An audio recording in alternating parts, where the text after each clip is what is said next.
Hello everyone, my name is Gabriella and you're welcome to the Sankofa Pan-African series. Now today's topic is a delicious one. We're going to be discussing how the foods of Africa have influenced world cuisine. Now Africa is a vast continent with a rich cultural diversity. As such, it has a rich and diverse cuisine. However, some dishes might be found commonly across multi-ethnic groups existing in different regions. With almost 5,000 ethnic groups, it is hard to come across what we can call African food. Now, what is the atmosphere of African food?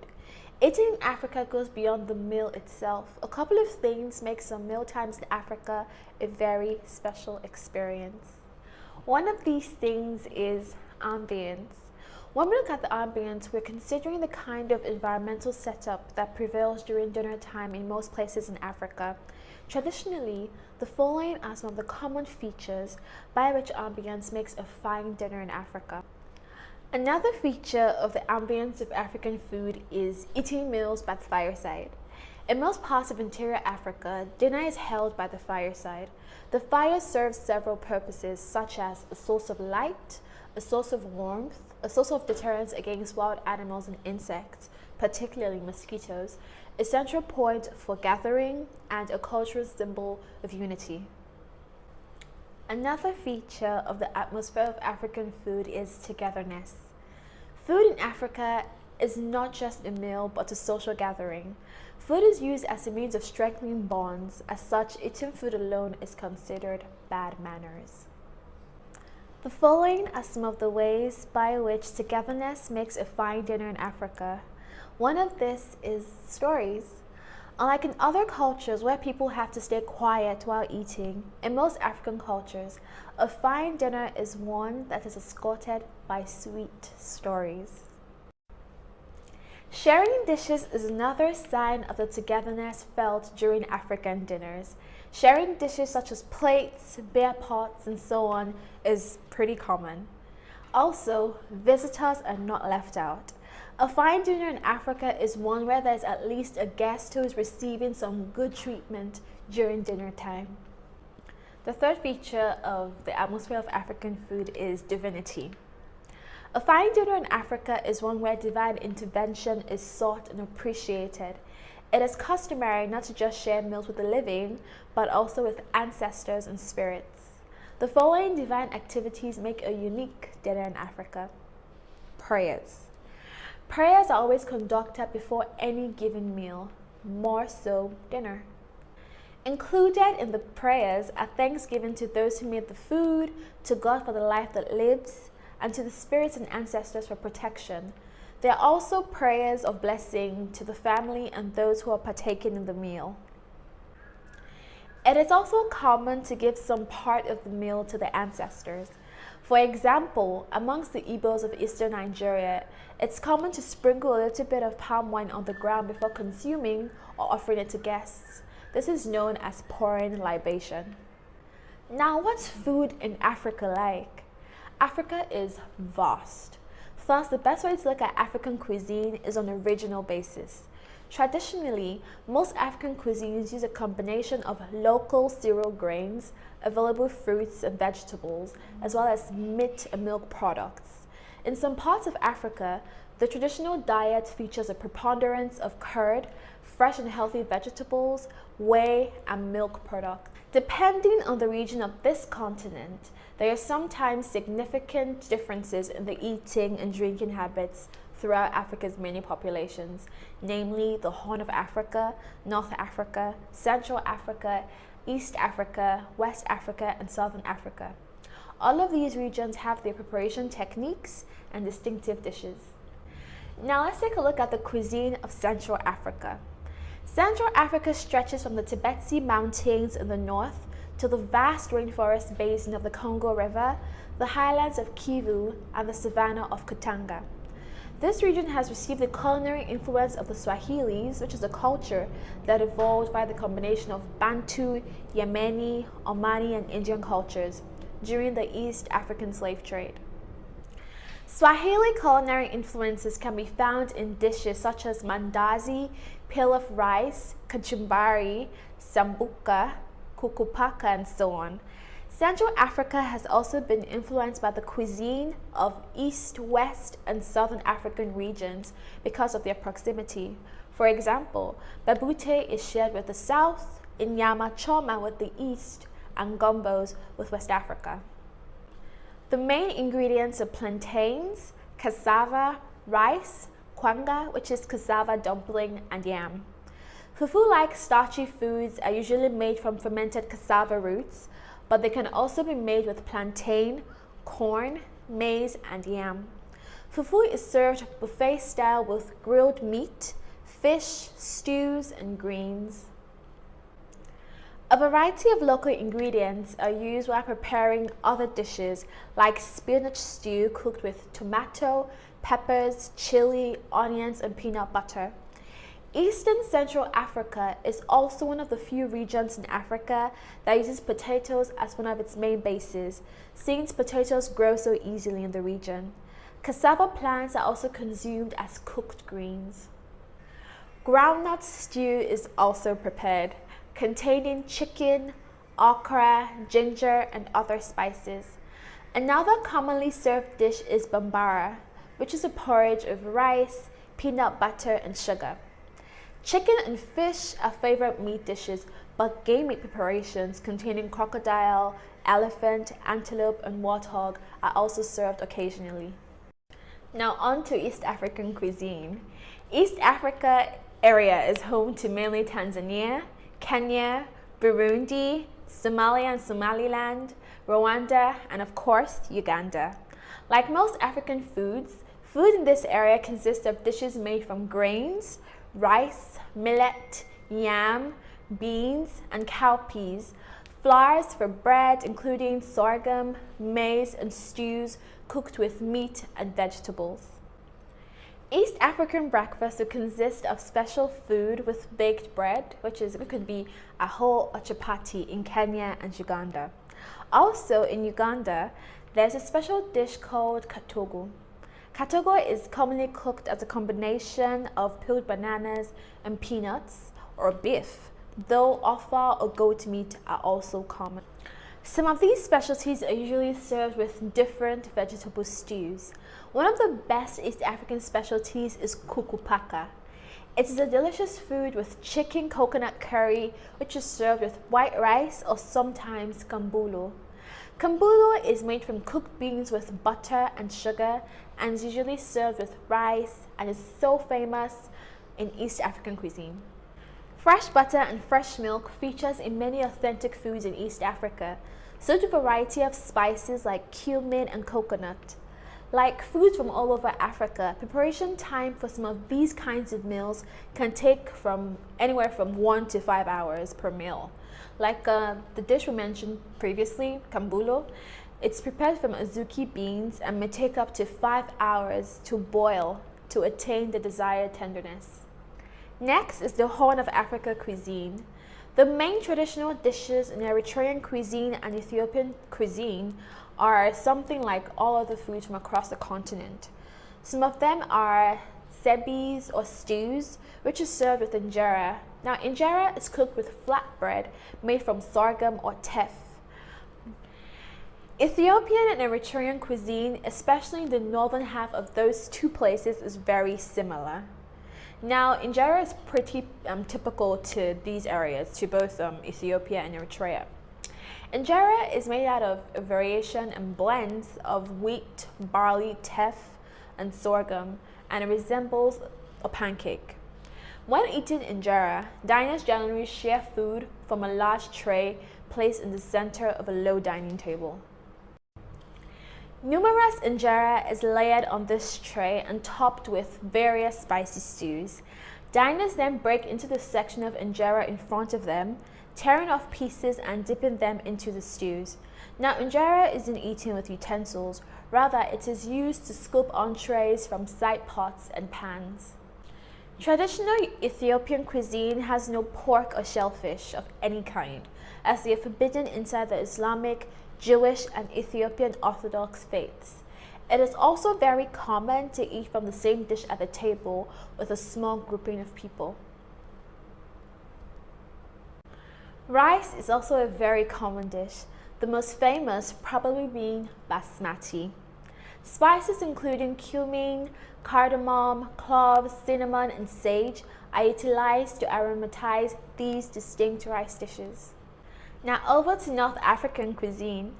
North Africa lies along the Mediterranean Sea and encompasses within its fold several nations, including Morocco, Algeria, Libya, Tunisia, Egypt, and Sudan.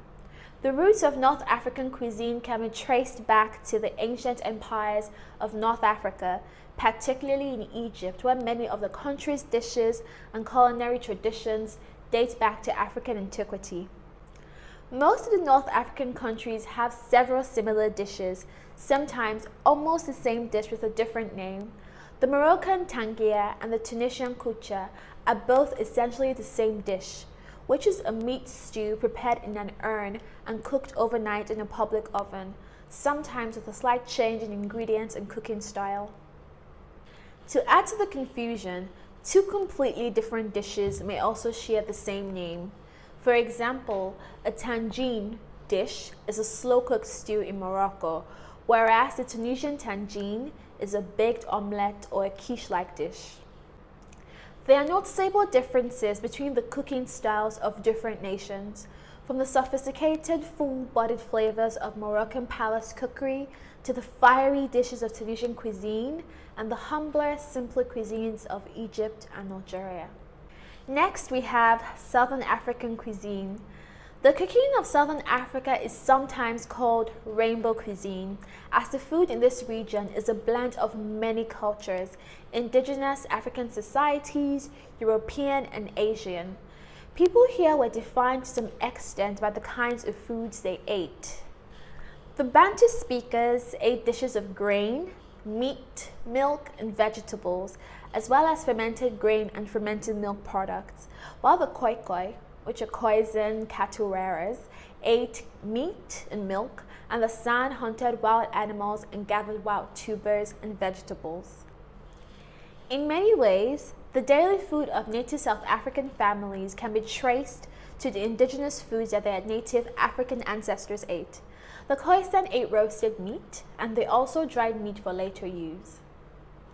The influence of their diet is reflected in the universal Southern African love of barbecue, generally called in South Africa by its Afrikaans name braai, and biltong, which is dried preserved meat. The traditional beer was ubiquitous in the Southern African diet, and fermentation added additional nutrients to the diet. It was a traditional obligation for any family to be able to offer a visitor copious amounts of beer. Beer brewing was done by women, and the status of a housewife in pre-colonial Southern Africa depended significantly on her skill at brewing delicious beer. The basic ingredients of Southern African food include seafood, meat products including wild game, poultry, as well as grains, fresh fruits and vegetables, fruits including apples, grapes, mangoes, bananas and papayas, avocados, oranges, peaches and apricots. Meat products include lamb and game like venison, ostrich and impala. The seafood includes crayfish, prawns, tuna, mussels, oysters, calamari, mackerel and lobster. There are also several types of traditional alcoholic beverages. Now, the last and certainly not the least, West African cuisine. A typical West African meal is made with starchy items and can contain meat, fish, as well as various spices and herbs. A wide array of staples are eaten across the region, including fufu, banku, kenke, originated from Ghana, futu, couscous and gari, which are served alongside soups and stews. Fufu is often made from starchy root vegetables such as yams, cocoyams or cassava, but can also be made from cereal grains like millet, sorghum or plantains. The local cuisine and recipes of West Africa continue to remain deeply entrenched in the local customs and traditions, with ingredients like native rice, fonio, millet, sorghum, bambara groundnuts, Hausa groundnuts, black-eyed peas, brown beans, and root vegetables such as yams, cocoyams, sweet potatoes, and cassava. Cooking techniques include roasting, baking, boiling, frying, mashing, and spicing. A range of sweets and savories are also prepared. Flaked and dried fish is often fried in oil and sometimes cooked in a sauce made up of hot peppers, onions, tomatoes, and various spices such as sumbala and water to prepare a highly flavored stew. In some areas, beef and mutton are preferred, and goat meat is the dominant red meat. Suya, which originated from northern Nigeria, is a popular grilled spicy meat kebab flavored with peanuts and other spices, and is sold by street vendors as a snack or evening meal, and is typically made with beef or chicken. It is common to have a preponderance of seafood and is sometimes also mixed with other meat products. Guinea-fowl eggs and chicken are also preferred. With regard to beverages, water has a very strong ritual significance in many West African nations, particularly in dry areas. And water is often the first thing an African host will offer his or her guest. Palm wine is also a common beverage made from fermented sap of various types of palm trees and is usually sold in the sweet, which is a less fermented option, or the sour, which has been fermented longer, making it stronger and less sweet. Now let's take a look at African influence in world cuisine. Firstly, in America. The slave trade brought approximately 500,000 Africans to the United States. These people arrived stripped of their material possessions, but possessed a distinctive cultural heritage and various talents and skills. Some historians say that the addition of such vitamin and mineral-rich food plants saved white slaveholders from nutritional deficiencies. The diet in some parts of Africa was centered around stews served over a starchy base such as rice or fufu, which is a pounded mass of boiled yams, cassava, or millet. The effect of this food habit is today especially evident in Louisiana-style cookery, in which chicken or seafood is served with a sauce over a bed of rice. Cajun dishes such as gumbo and jambalaya also demonstrates the African hand. Most times, Africans pass through the way station of the West Indies. Here, the Creole Islanders' spicy cuisine might add inspiration and unwritten recipes to the African cook's repertoire. Soon, Southland plantation families were enjoying black creations of pot liquor and sweet potato puddings and experiencing somewhat different cooking techniques, for Africans were fond of deep fat frying and grilling. Thanks also to black influence, certain foods were introduced to America or utilized to a greater extent. Black-eyed peas, hominy grits, okra, eggplant, sesame seed, sorghum, and melons were emphasized by cooks of African origin. A satisfying southern soul food style menu of this age, featuring fried chicken, sweet potatoes, black-eyed peas, turnip greens, cornbread, and sweet potato pie, is a direct outgrowth of African cooking. Now let's take a look at coffee in Southern America. Many people associate coffee with Southern America, but Ethiopia is the birthplace of the world's premier coffee, writes Judith Carney in her book, In the Shadow of Slavery, Africa's Botanical Legacy in the Atlantic World. Legend has it that a goat herder named Kalbi discovered it when his herd became particularly boisterous after eating berries from a tree. Whether that is true or not, how to take a coffee bean, know when and how to roast it, and turn it into a delicious beverage involved a deep cultural knowledge system of growing and brewing varieties from the Ethiopian highlands where it originated, says Carney. When Europeans reached East Africa, Yemen, Saudi Arabia, and the Emirates in the 16th century, they encountered coffee houses and culture around the drink. But given the racial prejudice against Africans honed during the transatlantic slave trade, and the fact that coffee had become so central to Muslim culture, Europeans attributed the art of making the drink and profusion of coffee houses to Muslim societies. Carney says in her book, the The popular image of Africa today is of a hungry continent, yet it's because of African crops and slaves' agricultural practices that we eat, what, and how we do in America. Now we're looking at African influence on the cuisine of Mexico. Some Mexican dishes are made with ingredients that were brought from Africa to Mexico. These include rice, plantains, coffee, tamarind, as well as sesame seeds used in papianes. Even watermelons and yams came from Africa. Many people do not know about the African influence in Mexico. An article by the University of California lets us know that the second president of the Mexican Republic, Vincent Guerrero, was of mixed African descent.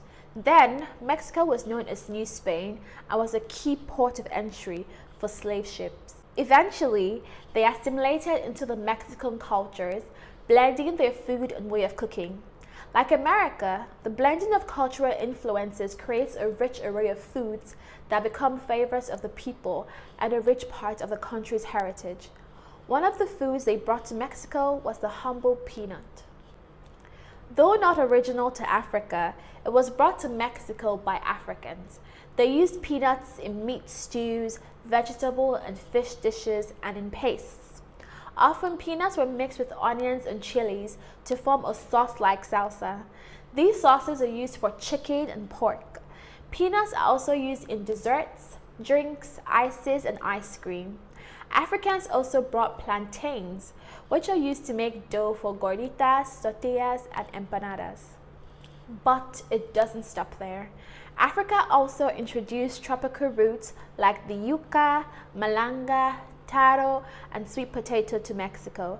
They were cheap and easy to grow.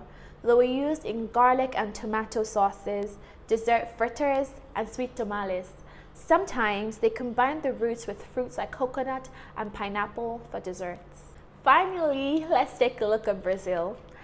Acarajé is a type of fritter made from cowpeas. It is the most popular street food in the northeastern state of Bahia in Brazil. The recipe for acarajé was introduced to Bahia by slaves who came from Yoruba land during the colonial period. In Nigeria, acarajé is named akara, and the women who sell it call out akara je, which means come and eat akara in Yoruba. It is also popular among Sierra Leoneans. In Ghana, it is a popular breakfast dish eaten with millet or corn, while in Nigeria it is eaten with bread, ogi, or eko, which is a type of cornmeal made with fine corn flour. Akara is made from peeled beans, formed into a ball, and then deep fried in palm oil or vegetable oil. Although the basic ingredients are the same, there are variations to suit specific tastes. Acarajé is made with cooked and mashed black-eyed peas, seasoned with salt and chopped onions, molded into the shape of a large scone, and deep fried in palm oil in a wok-like pan in front of the customers, stuffed with spicy paste made from shrimp, ground cashews, palm oil, and other ingredients. In Brazil, acarajé serves as both a religious offering to the gods in the Candomblé religion and as street food. As an essential ritual food used in Afro-Brazilian religious traditions such as Candomblé, it is offered to the Orisha Eshu. They vary in size based on their offering to a specific deity. Large, round acarajé are offered to Songo. Smaller ones in form are offered to Iyansa. Small fritter-sized acarajé are offered to Eres or child spirits. Now, acarajé is used in candomblé rituals in the states of Bahia, Rio de Janeiro, and Pernambuco. Acarajé was listed as a federal immaterial asset by the National Institute of Historic and Artistic Heritage in 2004. The role of baianas, these are the women who prepare acarajé, was also recognized in the same act. Africa has contributed so much to the world's cuisine as we know it today. From rich and savory spices to the introduction of certain foods, Africa's impact cannot be overlooked. The vastness and diversity of African dishes are just like the continent itself. Each part of the continent brings its delicious uniqueness that is untasted anywhere else. I hope you found this interesting and informative. Please give us a thumbs up, share this video with your contacts, and subscribe to our channel. Thank you so much for watching. Goodbye.